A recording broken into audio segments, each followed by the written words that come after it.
네, 간밤 마감한 글로벌 시장 상황 전해드리겠습니다. 역시 간밤에도 뉴욕 증시는 그리스 이슈에 일희일비하는 모습을 보이면서 장중 등락폭이 상당히 커졌습니다.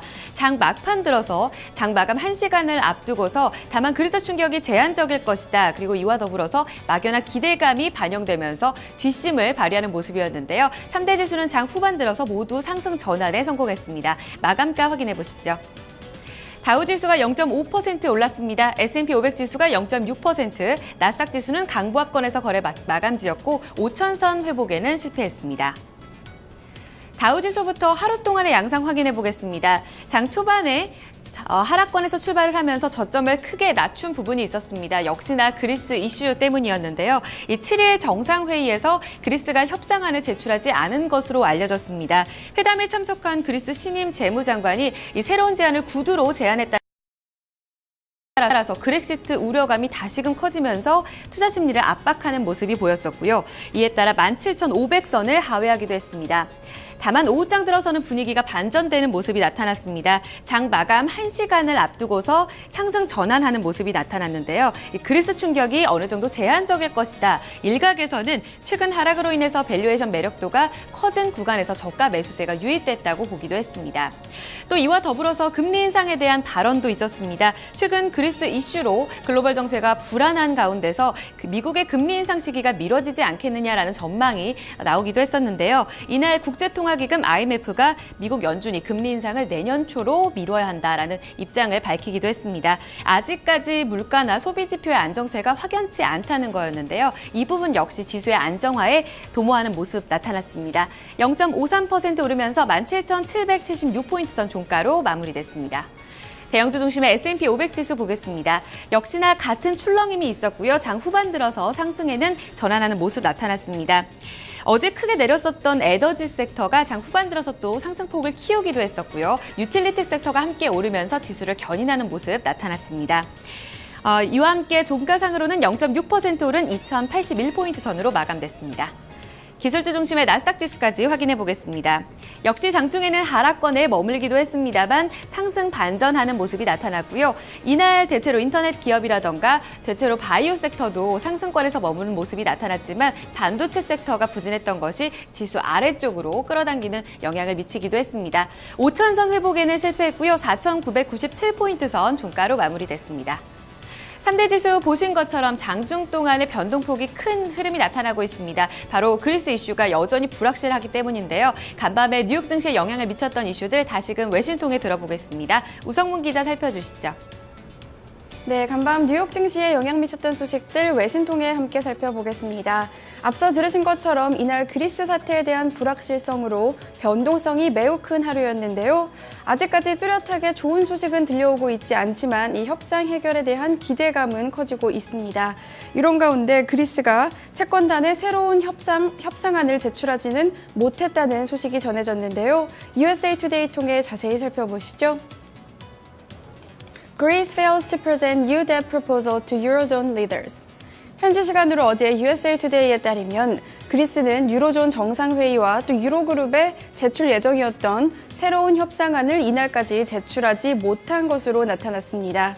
이에 대해서 예룬 데이센블룸 유로그룹 의장은 오늘 그리스로부터 나온 새로운 협상안이 없다라는 발언을 하면서 시장에 장 초반 큰 실망감을 안겨주기도 했었는데요. 하지만 새롭게 임명된 이 그리스의 재무장관인 유킬리트 차칼로토스는 그리스의 구제금융을 위한 이 개혁 방안에 대해서 문서를 제출하지는 않았지만 구두로 설명을 했고 또 수요일 아침까지 이것을 제출하겠다는 의사를 밝혔다고 합니다.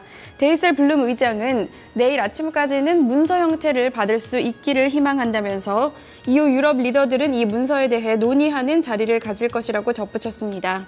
따라서 8일 이후에 유로그룹은 유로존의 새로운 제안을 가지고 논의를 하게 될 예정인데요. 애초 계획보다는 하루 미뤄지게 된 것입니다.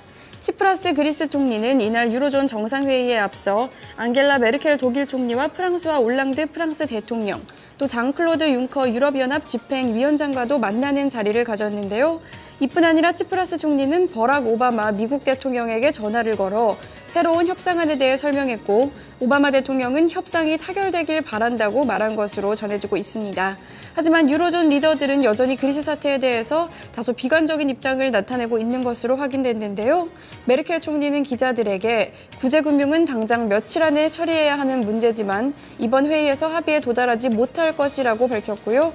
네덜란드 총리인 마트 루테 역시 그리스가 개혁안을 제출하지 않은 것이 실망스럽다며 사태 해결 의지가 있는지 의심스럽다라고 덧붙였습니다.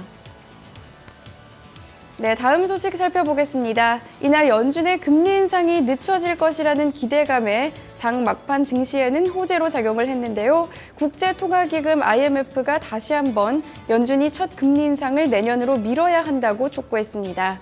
이 소식 USA Today 머니통에 함께 살펴보겠습니다. IMF again warns Fed to hold off on rate hikes. 현지 시간으로 어제 USA Today 머니에 따르면 IMF는 미국 경제에 대한 보고서를 발표를 했는데요. 이 보고서에서 지금 금리를 인상하면 금융시장 변동성을 키우고 안정성을 저해하게 될 것이라며 우려감을 나타냈습니다.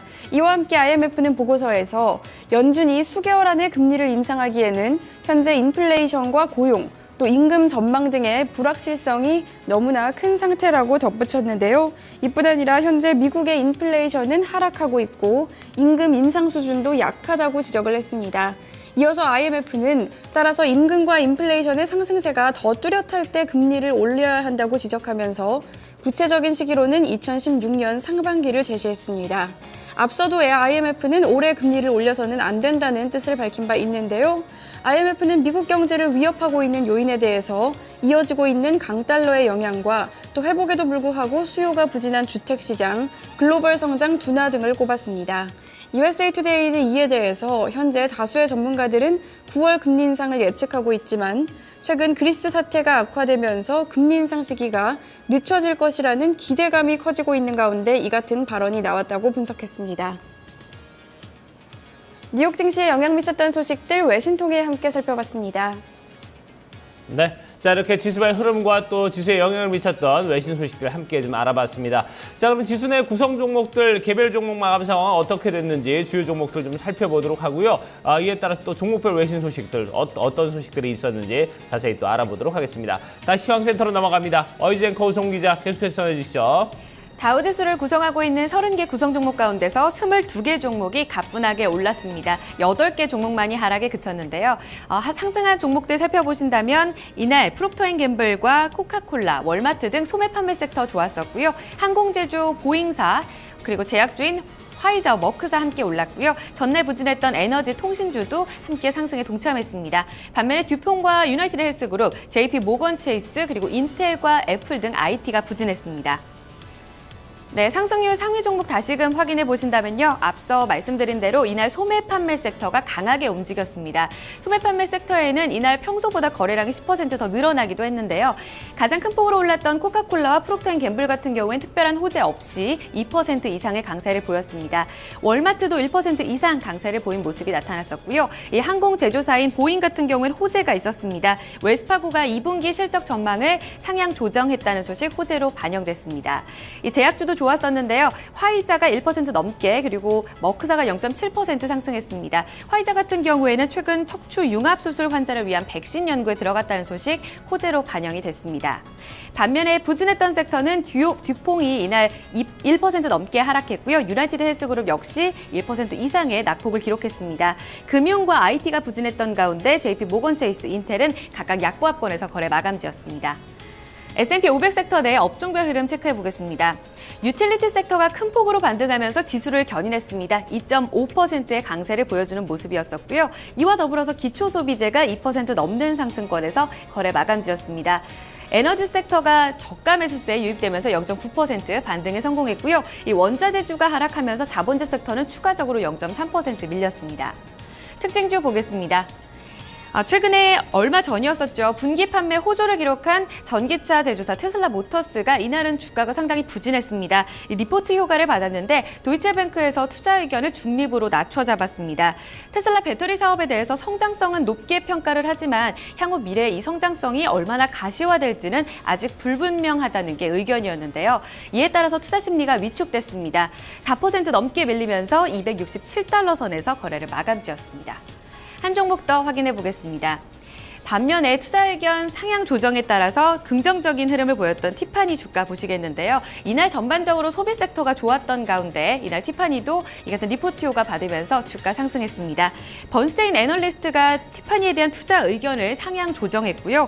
소비 환경이 개선되면서 판매가 늘어날 것이라는 근거를 달았습니다. 앞으로 실적 개선 기대감 함께 반영되면서 1.7% 올랐고 장중 고점 94달러 선에서 거래를 마감지었습니다. 네, 이날은 증거사 리포트 효과에 따라 주가의 등락도 엇갈렸습니다. 그 밖에 특징주 소식들 또 외신통에 들어보겠습니다. 우성문 기자 살펴주시죠. 네, 종목 주요 소식 외신통에 함께 살펴보겠습니다. 첫 번째 종목은 스타벅스인데요. 세계 최대 커피 체인점 스타벅스가 작년에 이어 올해에도 가격 인상을 발표했다고 합니다. 자세한 소식 CNN 머니통에 함께 살펴보시죠.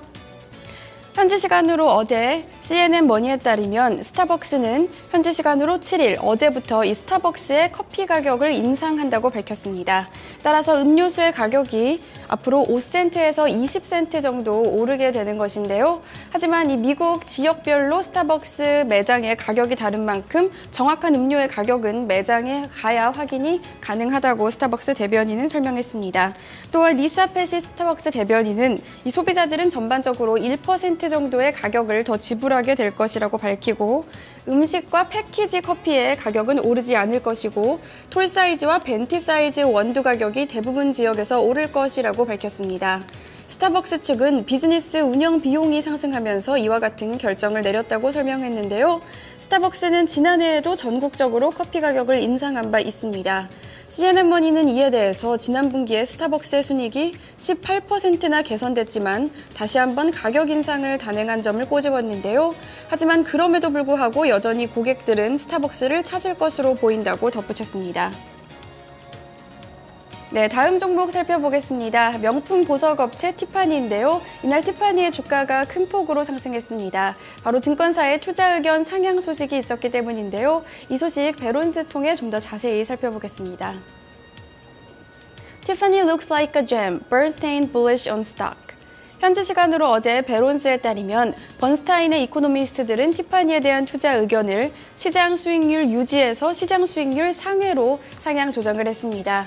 이와 함께 목표 주가 역시 높여 잡았는데요. 번스타인은 티파니의 목표 주가를 기존의 $100에서 $108로 상향 조정을 했습니다. 이에 대해서 번스타인의 애널리스트들은 특히 실버 주얼리 카테고리에서 소비자 환경이 크게 개선되고 있다며 투자 의견 상향 배경을 설명했는데요. 소비자들이 다소 쉽게 접근할 수 있는 실버 카테고리에서 수요가 꾸준히 늘어나고 있다는 평가입니다. 이어서 그는 장기적 관점에서 봤을 때도 펀더멘털이 확고하고 또 브랜드 가치가 뛰어나 여러 가지 기회가 많다고 생각한다고 덧붙였습니다. 실제로 티파니는 명품 주얼리 업계에서 까르띠에를 이어서 두 번째를 기록하고 있는 인기 브랜드인데요. 다만 윈달 전략가는 섹터 펀더멘탈이 강하긴 하지만 단기적으로는 최근 이어지고 있는 강달러로 인해서 타격을 입을 수는 있다고 지적했습니다. 또한 중국 내에서 아직 인지도가 높지 않은 점 역시 해결해야 될 과제로 꼽혔는데요. 이 소식에 티파니의 주가는 1.71% 급등했습니다. 종목 주요 소식까지 외신통해 함께 살펴봤습니다. 네, 이렇게 종목 주요 소식 저희가 좀 살펴봤고요. 자, 유럽 증시 마감 상황도 좀 체크를 해보도록 하겠습니다. 뿐만 아니라 이제 환율, 상품 채권 시장도 어떻게 마감이 됐는지 자세히 좀 알아보도록 할 텐데요. 자, 이 부분은 어이지 앵커가 전해드립니다. 앞서 마감했던 유럽 증시는 여전히 분위기가 개선되지 못하고 있습니다. 이날도 추가적인 하락을 이어갔고 남유럽 증시권에 한해서 하락폭이 더욱더 컸습니다. 마감가 확인해 보겠습니다. 런던 푸치백 지수가 이날 1.5% 내렸습니다. 독일 닥스 지수 1.9% 하락권에서 마감됐고요. 프랑스 까크 지수가 2.27% 비교적 크게 내렸고 이탈리아 증시 역시 3%의 하락권에서 거래 마감지였습니다. 네, 이어서 상품 시장입니다. 어제 국제유가가 7% 급락 시세가 이어졌었고요. 이날 추가적으로 밀렸습니다만 안정권에서 움직임 나타났습니다. 배럴당 0.4% 내리면서 52달러 선은 지지가 됐고요. 반면에 금값 추가적으로 내리면서 온스당 1.8% 내렸습니다. 1,152달러 60센트 기록했고요. 강달러 영향을 강하게 받았습니다. 곡물 가격 이날 내렸습니다. 옥수수 가격은 4달러 33센트를 기록했습니다. 이어서 주요 지수입니다.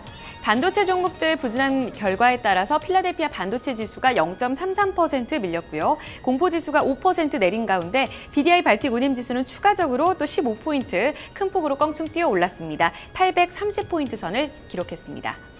마지막으로 외환 채권 시장 점검하겠습니다.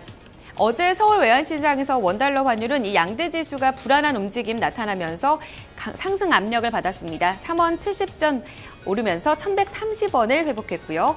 간밤에 달러 흐름은 강세를 띈 가운데 달러 인덱스가 0.37% 오르면서 96레벨대까지 올라섰습니다.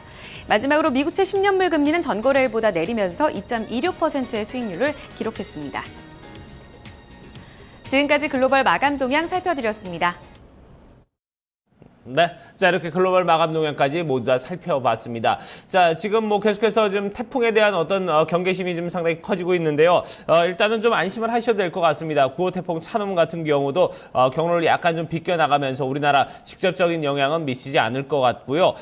지금 서울 같은 경우는 지금 한 차례 벌써 간밤에 비가 내렸습니다만 소강 상태 접어들면서 오늘 저녁쯤에나 다시 조금 비가 좀 내릴 것 같다고 하니까요. 큰 걱정은 안 하셔도 될 것 같네요. 자 토마토 모닝쇼 1부 순서 여기서 마무리 짓도록 하고요. 저희 잠시 후에 2부에서 다시 뵙도록 하겠습니다.